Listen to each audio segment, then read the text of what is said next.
Back there is a lot happening in our state and the nation right now. So to help us understand some of the local impacts of national events that you keep hearing about, we have a very special guest this morning. That's right. Arizona Senator Mark Kelly is joining us live this morning. We appreciate you, Senator Kelly, for waking up with us right here on 12 News Today in AZ. We want to jump in and start by asking about the Dragon Bravo fire, because these images are all over the place. Your social media, national headlines. It's burned more than 8,000 acres, no containment, and it has destroyed a lot of structures. So can you walk us through the errors you believe were made here? Well, I think with the fire that's this devastating, and it certainly is to the Arizona community, to the folks that live up and around the Grand Canyon, but also to our nation. I mean, the Grand Canyon is such a treasure.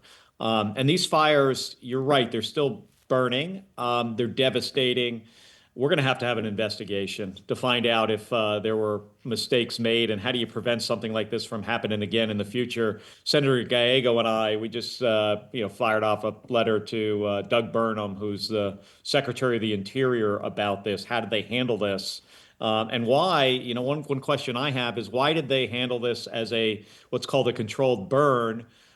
Even though this was caused by lightning and with the possible risk to infrastructure at the Grand Canyon. You know what's interesting is that even Republican Paul Gosar here in Arizona is also calling into question how this was handled here. Have you heard from him here on the other side of the aisle? Because it's interesting now that we have, from both sides here really questioning how this got so out of control. I haven't heard from him personally, but I've seen some of his statements, but also Eli Crane's. Right now, we're pretty much on the same page here, right? We want to see an investigation. We want to find out what went wrong so we can make sure that if there were mistakes, that they do not happen again.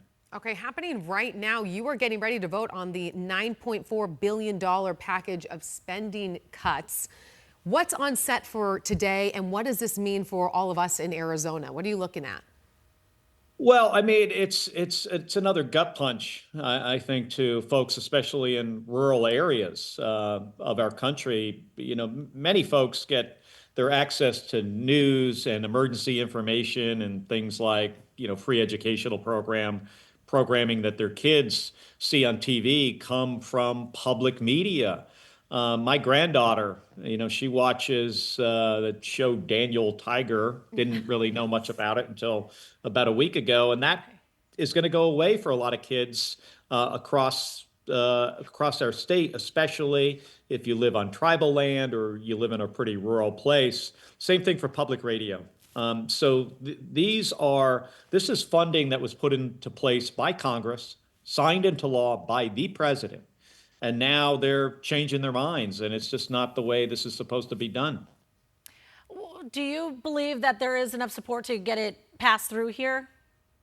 Yeah. We had votes on it last night, so I think it's going to be enacted. Some things like some of the funding for AIDS treatment for people in other countries called PEPFAR. This is a George Bush thing. Some of that was restored. But there are significant, cuts that are going to have a real impact on people in our state. Right. Okay, really quickly, we are heading back to school, and of course, we're worried about the $100 plus million that earmarked for Arizona in federal money that is now frozen. I know you're trying to really push to get that money freed up for Arizona. Where are we at in that? Well, I mean, the timing of this is really bad right at the beginning of the school year. And, Mesa Public Schools could lose up to, I think, over $4 million. Boys and girls clubs in Arizona could be losing over $1 million. It's another just gut punch by this administration to kids in our state. And it makes it harder for them to get a decent education. I'm the product of public schools. Our kids deserve to have the opportunity to get a good public education, and this administration is making that harder for them. Well, we're going to see what happens out of D.C. the rest of the day today. Senator Kelly, thank you so much for waking up with us here and walking us through it. We really appreciate it. Yeah, good luck today. 6:47 is your time right now.